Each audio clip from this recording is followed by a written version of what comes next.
जय शिवराय मित्रांनो, आज आहे 9 मार्च आणि अवघ्या काही दिवसातच गारपिटीचे रडार पूर्व मराठवाडा आणि विदर्भात सक्रिय होण्याचा अंदाज आहे। या संदर्भात 24 डिसेंबर 2025 ला दिलेल्या उन्हाळी रिपोर्टनुसार वातावरण आता लवकरच सक्रिय होत आहे। 13 तारखेपासून वातावरणामध्ये दमटपणा, गरमी, अंशतः ढगाळ परिस्थिती देखील पाहायला मिळणार आहे। पण चक्क 20 च्याही अगोदरच वातावरण हे ऍक्टिव्ह व्हायला सुरुवात होते। प्रमुख शहरांची नावे घेत आपण हा व्हिडिओ पूर्णपणे सादर करण्याचा प्रयत्न करूयात।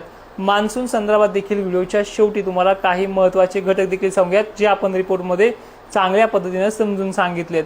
मित्रांनो, गारपिटीचे रडार नांदेड जिल्ह्यामध्ये, नागपूर जिल्ह्यामध्ये, गडचिरोली, चंद्रपूर, भंडारा, यवतमाळसह हिंगोलीमध्ये सुद्धा मॉडेलनुसार सक्रियतेचे प्रमाण दाखवत आहे। 17, 18, 19, 20 पर्यंत ही गारपिटीचे रडार मराठवाडा आणि विदर्भ भेटण्याचा अंदाज आहे। पश्चिम महाराष्ट्रामध्ये आणि खानदेशातही गरमीचे लेवल आणि पश्चिमी वाऱ्यासोबत येणाऱ्या बाष्पाचा कहर हा पाहायला मिळू शकतो।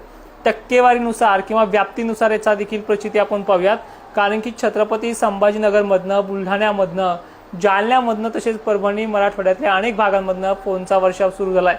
व्हिडिओच्या माध्यमातून ऑलरेडी आपण हा व्हिडिओ संपूर्ण सादर केलेला आहे, तरी सुद्धा नवीन शेतकऱ्यांना हा अंदाज आपण पाठवण्याचा प्रयत्न करा। तर बघा, एक एक टप्पा समजून घेऊयात। हा अवकाळी जो आहे तो फक्त महाराष्ट्रापुरता मर्यादित नाहीये। पश्चिमी वाऱ्यांच्या जोरावरती देखील हा अवकाळी सज्ज होताना दिसतोय। यामध्ये परिस्थिती नांदेडची, सोलापूरची, तसेच यवतमाळ, चंद्रपूर, नागपूर जिल्ह्याची, अकोला, अमरावती काही भागांची किचकट राहणार आहे। गारपीटचे रडार या भागांसाठी फिक्स आहेत। खानदेशामध्ये सुद्धा धुळे, साक्रीचा भाग देखील अडचणीचा सामना करावा लागेल अशी परिस्थिती आहे। गारपिटीचे रडार 16 तारखेपासून वातावरणाची ऍक्टिव्हिटी दाखवते असले तर 26 पर्यंत म्हणजे 18 ते 26 चक्क एक आठवडा वातावरण हे ऍक्टिव्ह राहू शकतं आणि अशा पद्धतीने या विभागामध्ये मराठवाडा, विदर्भ, खानदेश आणि पश्चिम महाराष्ट्रात याची झलक पावसाची पाहायला मिळू शकते। तर आता जिल्ह्यानुसार पहा, कोल्हापूर, सांगली, सोलापूर, पुणे, सातारा, कोकण किनारपट्टी, द्राक्ष उत्पादक किंवा आंबा उत्पादक शेतकरी या भागामध्ये सर्वाधिक चिंतेत वाढतोय। पण मित्रांनो, इथली टक्केवारी मॉडेलनुसार अजूनही कमी अधिक प्रमाणात दाखवत आहे। त्यामुळे धीर आणि संयम सुटू देऊ नका, हा रिपोर्ट तुम्हाला मागे सुद्धा सांगितलेला आहे। विदर्भ आणि मराठवाड्याची तुलना उष्णतेच्या बाबतीमध्ये अधिक गेल्या वर्षीच्या उन्हाळ्यापेक्षाही पारा चांगलाच वाढतोय।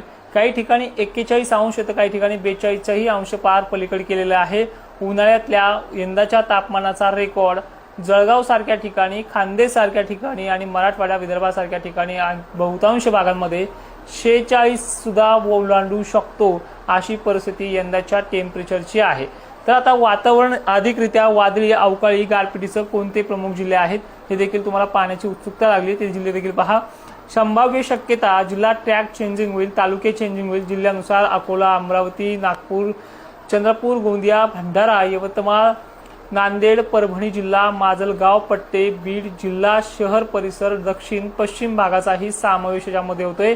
अहिल्यानगरकरांना देखील यावेळी वातावरण वादळी वातावरणाचं राहू शकतं। त्यानंतर नाशिक क्षेत्राला म्हणावा असा आजही मॉडेलवरती धाक दिसत नाहीये, पण येवला सारख्या ठिकाणी, उत्तरेकडील भागासारख्या ठिकाणी, मालेगाव क्षेत्र या भागांचा समावेश आहे। छत्रपती संभाजीनगर मधल्या वैजापूर, गणगापूरमध्ये देखील 1-2 ठिकाणी अपवाद घडू शकतात। टक्केवारी मात्र मॉडेलनुसार इथे कमी दाखवली जाते। कन्नड, सिल्लोड या भागाचाही समावेश यावेळी होतो की काय असा डार्क एरिया या भागामध्ये बनलेला मॉडेलनुसार दिसतो आहे। बुलढाणा जिल्ह्याचाही खामगावचा समावेश हा वातावरणाच्या अवकाळीच्या रडारवरती पाहायला मिळतोय। मेहकर, सिल्लोड, पातूर या भागाचाही डार्क एरिया वातावरणाच्या संदर्भात पाहायला मिळते, म्हणजे गारपिटी सदृश्य भागांचा समावेश आहे। रिसोड, मंठा, त्याचबरोबर जिंतूर एरिया या सुद्धा भागांचा समावेश येणाऱ्या काळामध्ये आहे। तुम्ही म्हणाल मग ही तारीख कोणती आहे, तर तारखेची डिटेल फिक्स नाहीये। यामध्ये 18 तारखेपासून नांदेडचा आणि पूर्वेकडील भाग घेत हे वातावरण पुढे चालून 22-23 पर्यंत या आता घेतलेल्या नावांमध्ये बळकटी देऊ शकतो अशी परिस्थिती आहे। आता व्हिडिओच्या एंडिंगला आता तुम्हालाही मान्य आहे काही जिल्हे मी सांगताना सोडले आहेत, कारण की धाराशिव असेल, इकडे परभणी जिल्हा असेल, नंतर वाशिम हिंगोली असेल, इथे सध्या तरी वातावरण कमी अधिक सरकासरकीच्या ट्रेंडमध्ये आहे, पण याही जिल्ह्यांना तो धाक आहे. सोलापूरसह पुण्यासह महाराष्ट्राच्या सर्व जिल्ह्यांमध्ये गारपिटीचा वातावरणाचा शेड्यूल बनलेला आहे. पण जिल्ह्यामध्ये बदल होण्याचे चान्सेस 13 आणि 14 तारखेला सुद्धा आहेत. पण त्यानंतर मान्सूनचा रिपोर्ट 2 मिनिटांमध्ये समजून घेण्याचा प्रयत्न करूयात. यंदाही उन्हाळा कडक गेलाय, पावसाही त्याच ताकदीने कडक जाईल. मान्य आहे, गेल्या वर्षीपेक्षाही त्याच्या गेल्या वर्षी म्हणजे 2024ची टक्केवारी पेक्षाही मान्सून यंदा कमी आहे. पण धोधो बरसणार आहे. मान्सूनचा ट्रेंड चांगला राहणार आहे. मान्सून परतीचा पाऊस बरा राहणार आहे. मान्सूनला तर ह्यावेळी चक्रीवादळाचा अडथळा जूनमध्ये सांगितलेलाच आहे. अल्निनोचा इफेक्ट आहे असं संपूर्ण मोठ्या संस्थेने देखील व्यक्त केलेलं आहे. मग आपल्या अल्निनोचं एक्सप्लेनेशन कसं आपण फेसबुकवरती युट्यूबवरती सांगितलं आहे, तो देखील व्हिडिओ पाहून यावा. नंतर तुम्हाला अल्निनोची ताकद किती राहिली संभाव्य शक्यता सांगतो. मान्सून काळामध्ये किंवा जून पेरणीच्या काळामध्ये मान्सून थोडा परेशान करेल, पण अचूक अंदाजाने तुमच्या पेरणा देखील सक्सेस करण्यासाठी आपलं तोडकर हवामान अंदाज फॉलोअप करून ठेवा. नक्कीच त्यावेळी साथ देण्याचा प्रयत्न करेल. मित्रांनो, मान्सूनची स्थिती आणि मान्सूनच्या परतीच्या पावसामध्ये आपण एवढा का उत्साहीपणा किंवा चांगला पाऊस असा का सांगतोय, यामध्ये आयोडी फॅक्टर आणि एमजीओ फॅक्टर ह्या वर्षी चालणार आहे. कारण की आयोडी फॅक्टर आणि एमजीओ फॅक्टर हा दोन्ही घटक जो आहे तो उष्णतेवरती अवलंबून असतो. आफ्रिकन देशासारख्या ऑस्ट्रेलियन देशासारख्या होणाऱ्या बदलाच्या वातावरणाचा तो आपण भाग निवडलेला आहे. त्यामुळे त्याच आयोडी फॅक्टरमुळे आणि एमजीओ फॅक्टरमुळे मान्सूनच्या जी कमकुवत अल्निनो काळातल्या होणाऱ्या बिघाडीमुळे ती सुधारणा स्पष्टपणे दिसते. त्याचं एक्झाम्पल सुद्धा कोणत्या वर्षी अल्निनो असताना धोधो पाऊस पडला हे देखील त्याच रिपोर्टमध्ये सांगितलेलं आहे.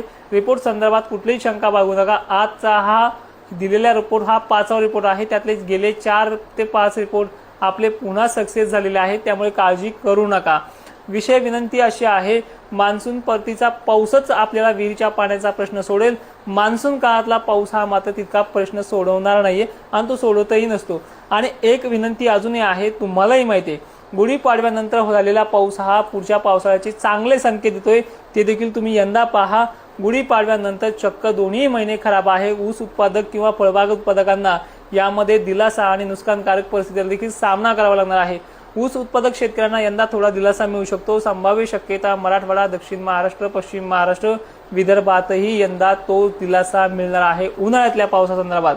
मिरची उत्पादक, टरबूज उत्पादक शेतकऱ्यांना पुढील आठवड्यापासून त्रासदायक वातावरण सक्रिय होते. अधिक माहितीसाठी आपण लाईव्ह ऑप्शन आपला यूट्यूब चॅनल, फेसबुक चॅनल तसेच आपलं ॲप्लिकेशन डाउनलोड करून ठेवा. उद्याच्या लाईव्हमध्ये 10 तारखेला गारपिटीचे ॲक्च्युअल तालुके कोणते आहेत ते त्या व्हिडिओमध्ये आपण लाईव्हच्या दरम्यान समजून सांगण्याचा प्रयत्न करूयात. कमेंट बॉक्समध्ये तुम्हाला तुमच्या मनातले उरलेले प्रश्न तुम्ही कमेंट करा. उद्या दिवसभरातून तुमच्या भागांच्या उत्तरे देखील त्या कमेंटच्या खाली करण्याचा प्रयत्न करेल. कमेंटला रिप्लाय फक्त फेसबुक आणि युट्यूबवरच मिळेल. इन्स्टावरती देखील तुमच्या कमेंटला उत्तर देण्याचा प्रयत्न आणखी करण्याचा प्रयत्न करू. जय शिवराय, धन्यवाद.